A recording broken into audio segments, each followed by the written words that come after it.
Part के लिए मैं रिकॉर्डिंग कर रही हूँ बेटा, आरपीएससी फर्स्ट ग्रेड फिजिक्स का 2025 जो परसों हुआ है, ठीक है। सो क्वेश्चन नंबर 62 पे देखते हैं, the amount of heat required to convert 1 kg of ice इतना टू इतना। ये हम लोग जो हीट वाला निकालते हैं ना, स्पेसिफिक हीट वाला MQL और MC डेल्टा T वाला, ये उस फॉर्मूले से निकलेगा, ठीक है। तो इसको करते हैं क्वेश्चन नंबर 62। देखो इसमें क्या दिया है कि हमें हर वक्त क्या रेज करना है, टेम्परेचर रेज करना है, ठीक है। सो क्वेश्चन नंबर 62, जब हम हीट रिक्वायर्ड हम कैलकुलेट करेंगे, heat required to raise temperature आपका कहाँ से कहाँ तक, -10 डिग्री सेल्सियस से 0 डिग्री सेल्सियस तक। तो ये क्या हो जाएगा, Q1 is equal to MC delta T is equal to 1 into 2100 into 10 is equal to आपका 21000 जूल हो जाएगा, ठीक है। इसी बात पर हम लोग फिर कन्वर्ट करेंगे, हीट टू कन्वर्ट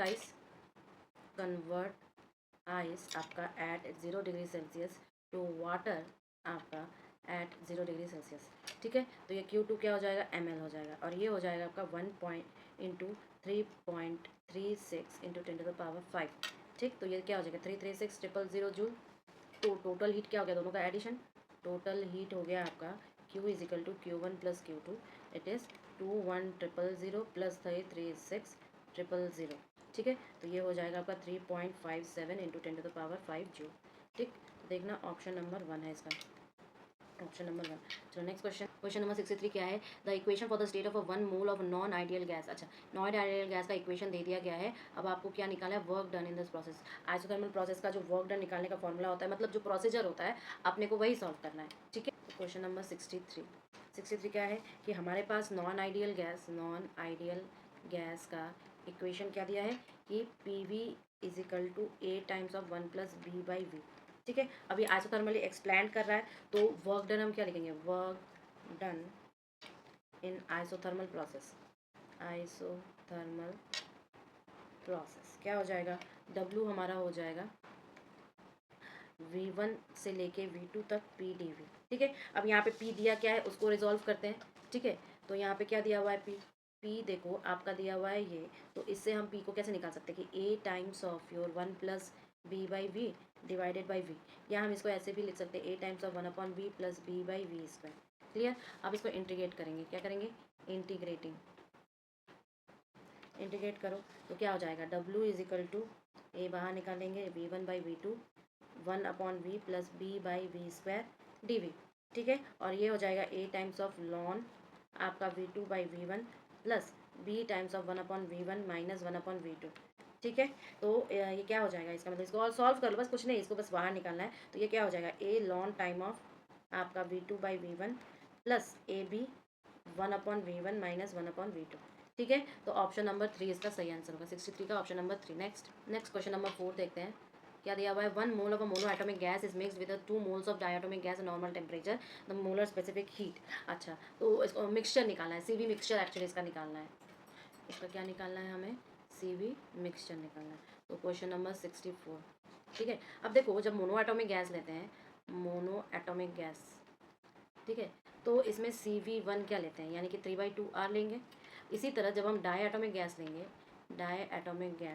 ठीक है, कहाँ पर, एट नॉर्मल टेम्परेचर पर, तो CV2 क्या हो जाएगा, 5/2R, ठीक है। तो अगर मैं 3 मोल्स के लिए टोटल हीट निकालूँ, so for 3 moles the total heat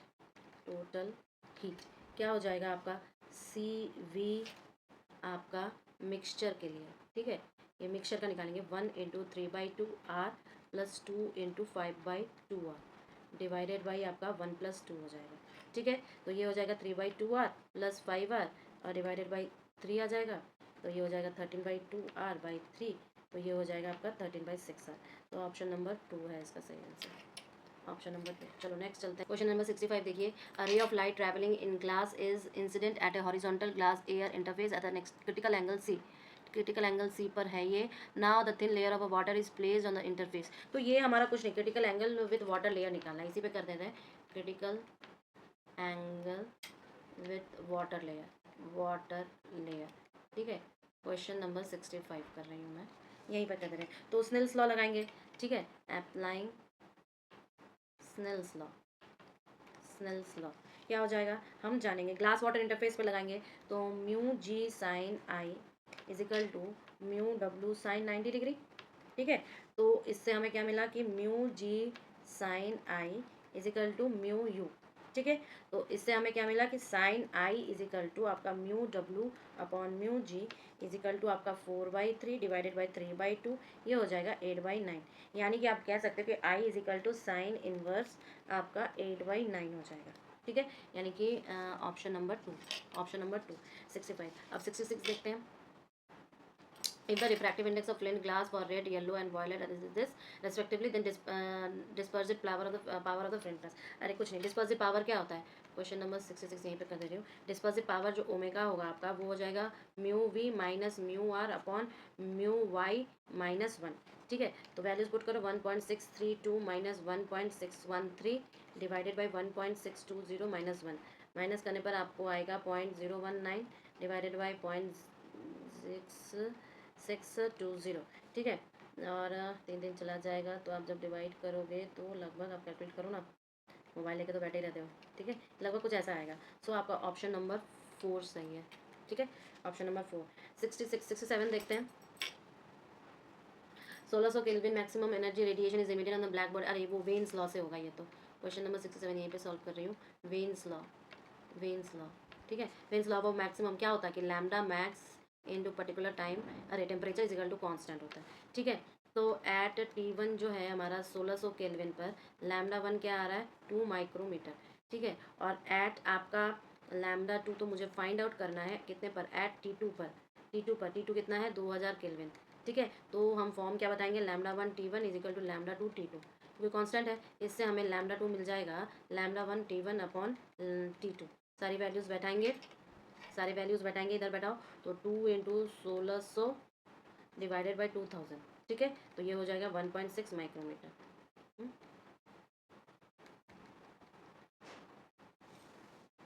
1.6 micrometer हो गया ना। क्वेश्चन इसका 1.6 कितने पे आ रहा है, ऑप्शन 1, ऑप्शन 1 आ रहा है। 67 आगे बढ़ते हैं। 68 वाला कहता है focal length of the thin piece convex lens 40 centimetre, refractive index दिया हुआ है 1.5, the radius of curvature of the convex lens. अब देखो यहाँ पे क्या है कि लेंस जो है बाई कॉन्वेक्स लेंस जिसकी थिन है R1, हम यहाँ पे बता सकते हैं कि द फोकल लेंथ ऑफ आपका 6 क्या है पीस 40 सेंटीमीटर। ठीक है, तो इसके हिसाब से क्वेश्चन नंबर 68 यहीं पे कर दे रही हूँ। फोकल लेंथ क्या हो जाएगा आपका 40। ठीक है, म्यू आपका दिया हुआ है 1.5, तो लेंस मेकर फॉर्मूला लगाएंगे, और जब ये है, जब बाई कॉन्वेक्स और थिन है, तो R1 क्या हो जाएगा हमारा R, और R2 क्या हो जाएगा माइनस R। ठीक है, लेंस मेकर फॉर्मूला लगाएंगे, applying lens maker formula,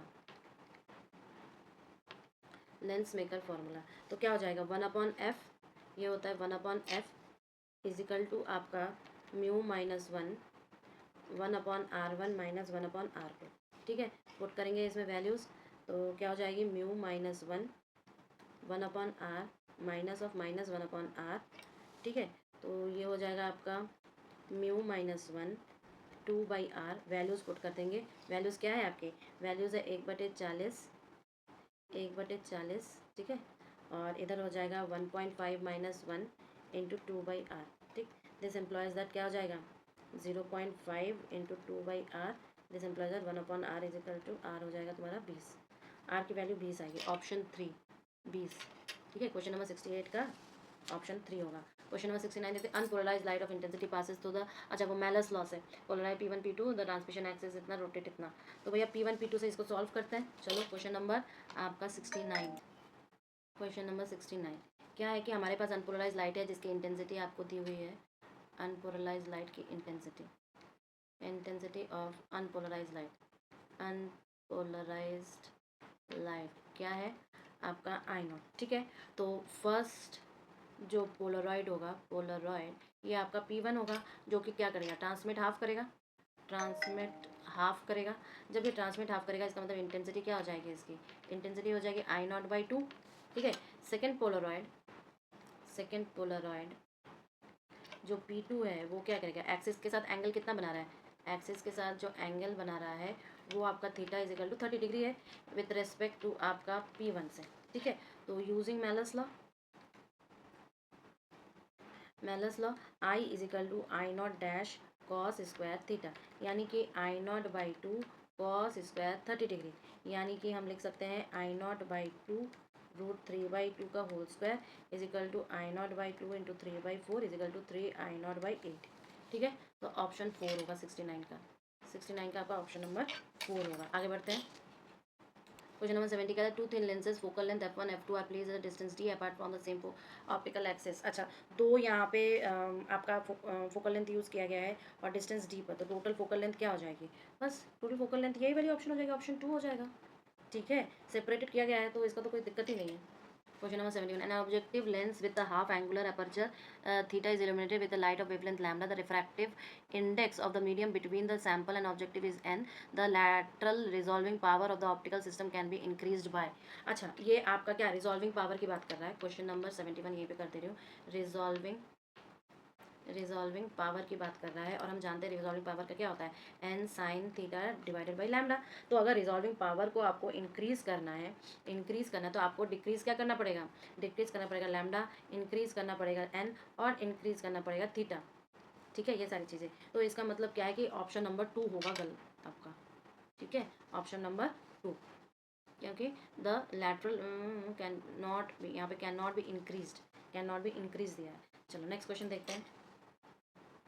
Three identical charges equal to Q, ठीक है, are placed at the vertices of the equilateral triangle of side L, ठीक है, as shown in the figure. What is the force on the charge plus Q placed at, अरे यार ये तो एक result है और हम जानते हैं यहाँ पे 0 न्यूटन होगा आंसर। ठीक है, क्यों बताओ, मैं लिख दे रही हूँ, स्टेटमेंट लिख दे रही हूँ, जिससे कि ये एक आप बोल सकते हो कि स्टेटमेंट के तौर पे हम लोग इलेक्ट्रोस्टैट में लिखते हैं, क्लास में लिखा होगा, कॉपियाँ पलटी अपना, कि the charge placed at the centroid, ठीक है, placed at the centroid of an equilateral triangle, ठीक है, with equal charges at each vertex experiences zero net force। ठीक है, तो इसका ऑप्शन नंबर 2 हो जाएगा, क्वेश्चन नंबर 72। आगे बढ़े, क्वेश्चन नंबर 73 देखिए क्या दिया है। A slab of a material of a dielectric constant K with the same area. The plates of the parallel plates capacitor has a thickness 3/4 D. ठीक है, where D is the separation of the plates. The new capacitance when the slab is inserted between the plates and the अच्छा, वो insert करने पर क्या हो जाता है। ठीक है, इंसर्ट करने पर, चलो इसको सॉल्व करते हैं। क्वेश्चन नंबर 73 का इफेक्टिव कैपेसिटेंस, जब हम उसको मान लो कि थिकनेस, डाइलेक्ट्रिक स्लैब की जो थिकनेस है, डाइलेक्ट्रिक स्लैब की जो थिकनेस है अगर ये T है, ठीक है, तो पार्शियली फिल्ड कैपेसिटर है, पार्शियली फिल्ड कैपेसिटर की कैपेसिटेंस क्या हो जाएगी, C इज इक्वल टू आपका epsilon naught A divided by D minus T plus T by K। ठीक है, अब यहाँ पे T जो है वो D/2 दिया हुआ है, तो हम क्या लिख सकते हैं, इसका मतलब C is equal to epsilon naught A divided by D minus D/2 plus D/2 K। ठीक है, और तो ये क्या हो जाएगा, epsilon naught A divided by D/2 और यहाँ पे D/2 K हो जाएगा। इसको और सिंप्लीफाई करो तो epsilon naught A D/2 1 + 1/K, या हम इसको ऐसे भी लिख सकते हैं 2 epsilon naught A divided by D times of 1/1/K। ठीक है, तो जब हम इसको ओरिजिनल कैपेसिटेंस के साथ लिखना चाहेंगे तो क्या हो जाएगा, ओरिजिनल कैपेसिटेंस के साथ लिखना चाहेंगे तो इन टर्म्स ऑफ ओरिजिनल वाला क्या है, C0 is equal to epsilon naught A divided by D, तो कंपेयर करने पर C is equal to 2C0 upon 1 + 1/K आ रहा है, या हम ऐसे भी लिख सकते हैं कि 2KC0 अपॉन K + 1। तो इसका देखो ऑप्शन नंबर 2 आपका सही आ रहा है। ठीक है, तो 73 का क्या होगा, option number 2। Question number 74. What is the current in a wire of a radius r? Magnitude of the current density is this, in which r is the radial distance and j। अच्छा, यहाँ पर कौन सा हम लोग use कर रहे हैं, नॉन यूनिफॉर्म करंट डेंसिटी का कंसेप्ट यूज़ करेंगे यहाँ पे, नॉन यूनिफॉर्म करंट डेंसिटी। ठीक है, तो हम लोग निकालेंगे एक्चुअली इसको 0 से r तक इंटीग्रेट करके। चलो करते हैं इसको solve. Question number 74। Question number 74 क्या कहते हैं कि हमें पास गिवन है J is equal to J0 1 - R/r।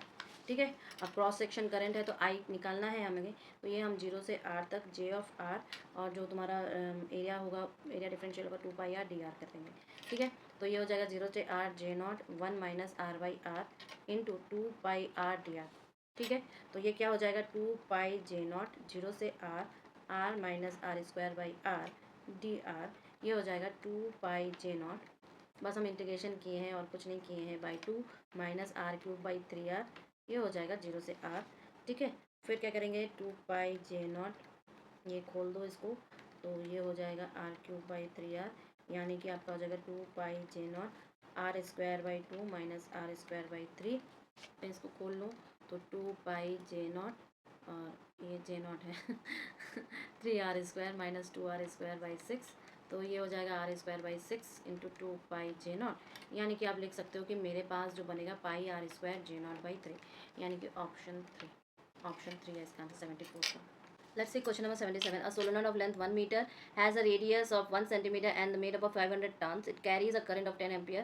Then the magnitude of the magnetic field inside the solenoid. अब inside the solenoid पूछा है, जब हमारे पास B की वैल्यू क्या होती है, हम जानते हैं कि मैग्नेटिक, इसी में सॉल्व कर दे रही हूँ। क्वेश्चन नंबर 77, मैग्नेटिक फील्ड, ये तो बस फॉर्मूला बेस्ड क्वेश्चन है। Magnetic field inside the solenoid B is equal to mu naught N आई।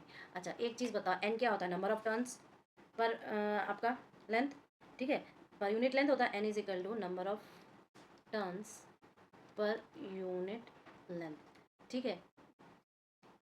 तो ये हो जाएगा 500/1, यानी कि 500, ठीक है। तो बी हो जाएगा इसका मतलब, सॉरी, 4π इंटू 10⁻⁻7 इंटू 500 इंटू 10, तो ये हो जाएगा आपका 4π इंटू 10⁻⁻7 इंटू 5000, ठीक है।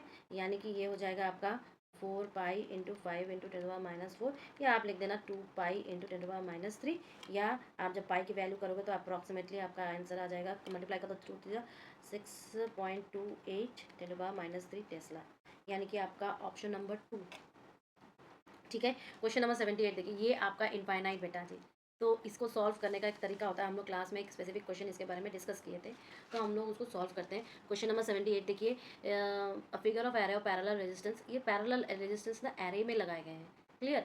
तो अब रेजिस्टेंस आर है और आइडियल बैटरी है। If the identical resistance R added to the parallel array of a current through the battery would change by 1.25, what is the value of N. अच्छा चेंजमेंट दे दिया गया है, तो वैल्यू क्या हो जाएगी, चलो इसको कैलकुलेट करते हैं। लेट्स सॉल्व क्वेश्चन नंबर 78, ठीक है। 78 क्या कह रहा है कि एक एरे ऑफ एन रेजिस्टेंस है और इन सबको कर रहे हैं। तो अगर मैंने बोल दिया कि मान लेते हैं कि initial resistance of parallel block, initial resistance of parallel block, ठीक है, जहाँ पर हमारे पास एन रेजिस्टर्स हैं, where we have N resistors, तो ये क्या हो जाएगा आर पैरेलल, ठीक है, is equal to R by N, ठीक। अब तो total resistance of the circuit क्या हो जाएगी, total resistance of the circuit क्या हो जाएगी, आर टोटल, और ये आर टोटल हो जाएगा R plus R by N, ठीक है।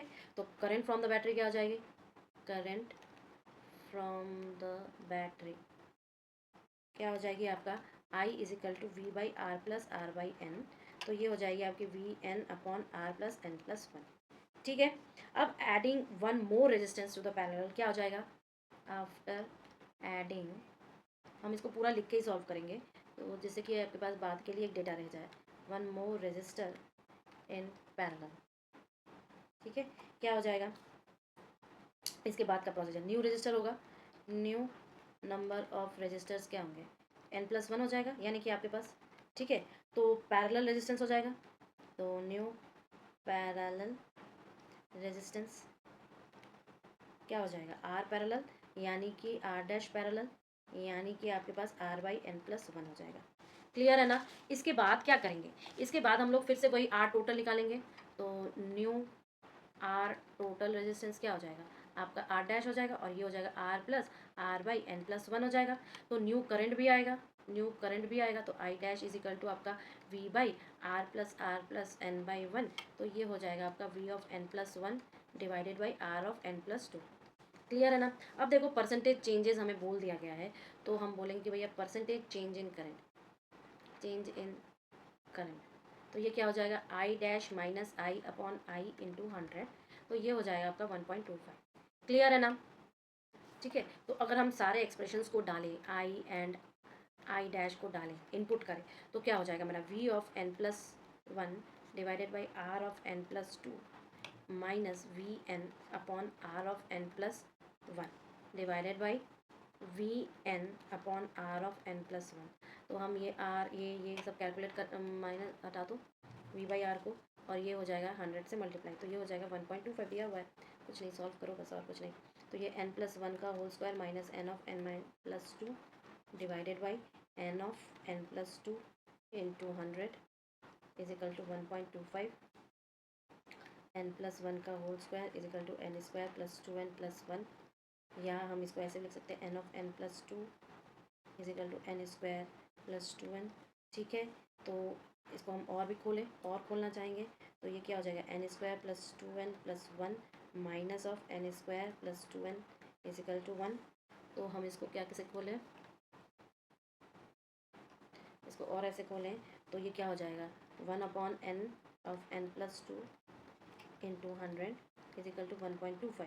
सो इस ये कहता है कि भैया 100 upon N of N plus two is equal to 1.25, यानी कि आप बोल सकते हो N of N plus two is equal to 100 divided by 1.25, यानी कि ये हो जाएगा आपका 80।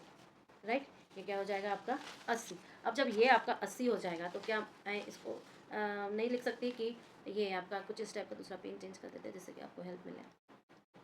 अब मैं ये नहीं कह सकती कि N square plus 2n minus 80 is equal to 0, तो n क्या हो जाएगा, आप वो डिस्क्रिमिनेंट मेथड लगा क्वाड्रेटिक इक्वेशन का, तो n की दो वैल्यूज़ आती है जिसमें कि हम ये ऐसे लिखते हैं 4 प्लस 320 डिवाइडेड बाई 2, तो ये आ जाएगा minus 2 plus minus under root of 324 divided by 2, या आप ये 324 18 का होता है तो आप बोलोगे माइनस 2 प्लस माइनस 18 बाई 2, या आप बोल सकते हो n इज इक्वल टू 8। तो ये पॉजिटिव भी है, वैलिड भी है, आपका ऑप्शन नंबर 3 भी है। तो ऑप्शन नंबर 3 इसका क्वेश्चन नंबर 78 का ऑप्शन नंबर 3। क्वेश्चन नंबर 79 देखिए, the circular conducting loops of R1 R2 line concentrically in the same plane, R1 इतना बेटर है, तो म्यूचुअल इंडक्टेंस देखो, म्यूचुअल इंडक्टेंस जो M जो होगा वो प्रोपोर्शनल होगा इसके, डायरेक्ट फॉर्मूला है जहाँ पर हम लोग R1 जो है बहुत बहुत बड़ा होता है R2 के। ठीक है, क्वेश्चन नंबर 2 अरे 80 सॉरी, क्वेश्चन नंबर 80 का the current flowing in the inductor is I is equal to 16t, the current is in the ampere and t is in second, what is the energy store in the, अच्छा energy store के बारे में बताया गया। देखो di by dt जो होता है वो आपका 16 दिया हुआ है इसका, और हम जानते हैं L is equal to epsilon जो EMF upon di by dt, epsilon जो म्यूचुअल इंडक्टेंस हम निकालते हैं। ठीक है, तो इसके हिसाब से ये 16 into 10 to the power minus 3 by 16, यानी कि ये आ जाएगा आपका 10 to the power minus 3 henry. ठीक है, तो जब at t is equal to 1 I is equal to 16 into 1 ampere. ठीक है, तो एनर्जी स्टोर्ड क्या हो गई, एनर्जी स्टोर्ड, कौन सा क्वेश्चन कर रहे हैं, क्वेश्चन नंबर 80 है ये। तो energy store U is equal to आपका क्या होता है, क्यों इतनी कवायद की, क्योंकि हमें L चाहिए था एनर्जी स्टोर के लिए, तो ये हो जाएगा 1/2 into 10 to the power minus 3 into 16 का स्क्वायर, यानी कि आप लिखोगे 1/2 into 256 into 10 to the power minus 3, यानी कि आप ये 128 into 10 to the power minus 3 joule, 128 joule, third वाला। 80 का क्या है, थर्ड वाला। नंबर 81 देखिए, one of the two identical conducting wire of fix length is bent into a circular loop of radius r and a square loop of side d, both carrying the same current I. What is the ratio of the magnetic field at the center of the circular loop to the magnetic field to the center of the square loop? अच्छा, circular loop और square loop में आपको ratio चाहिए। चलो इसको solve करते हैं। Question number 81 कर रहे हैं, तो इसमें क्या बोला कि हमें मैग्नेटिक फील्ड का रेशियो चाहिए सर्कुलर और इतना, क्योंकि हमारे पास सेम वायर लेंथ है, तो क्या मैं ये नहीं कह सकती कि जो सर्कल के लिए है, सर्कल के लिए 2 pi r is equal to L हो जाएगा, तो ये हमें r is equal to L by pi बोलता है, 2 पाई। ठीक है, अब स्क्वायर के पास क्या है कि 4d है, यानी कि हम ये कह सकते हैं कि L जो होगा वो आपका d हो जाएगा और ये L/4 हो जाएगा। क्लियर है, तो मैग्नेटिक फील्ड एट सेंटर जो करेंगे हम लोग वो क्या करेगा, सर्कल के लिए BC यानी कि mu naught I upon 2r is equal to mu naught I upon 2L/2 pi, तो यानी कि म्यू नॉट आपका I pi by L। Square के लिए BS, तो ये हो जाएगा 2√2 mu naught I upon pi d, यानी कि 2√2 mu naught I upon pi L/4, यानी कि ये आपका 8√2 mu naught I upon pi L। अब ये मत बोलना ये कहाँ से आया, सीधा सीधा स्क्वायर करो ना, सेंटर निकालो, पाइथागोरस थ्योरम निकालो, सीधे सीधे। तो ये रेशियो बेटा प्रैक्टिस इतनी करनी पड़ती है कि हाथ से इतने क्वेश्चंस निकालो कि आपके दिमाग में चीज़ें बैठी रहें, आपको वहाँ बैठ के निकालने का समय नहीं रहता है। तो BC upon BS is equal to क्या हो जाएगा, रेशियो निकाल दो, mu naught I pi upon L by 8√2 mu naught I upon pi L। तो ये हो जाएगा आपका पाई स्क्वायर अपॉन 8√2। ठीक है, आंसर ऑप्शन नंबर 1 है इसका, ऑप्शन नंबर 1 है। क्लियर, आगे बढ़। क्वेश्चन नंबर 82 देखो, the alternating current is given by the expression this. ठीक है, क्या है, I1 cos omega T plus I2 cos omega, तो RMS स्क्वायर निकलना है। तो अब देखो I जो है इन दोनों का समेशन है, तो RMS वैल्यू जो होगी साइन ओमेगा टी और cos ओमेगा टी की 1/√2 होती है। तो इसका मतलब RMS क्या हो जाएगा, I स्क्वायर ऐसे, यानी कि आप बोलोगे I1 का स्क्वायर प्लस I2 का स्क्वायर बाई 2 का अंडर रूट, तो यानी कि आपका 4th वाला हो जाएगा।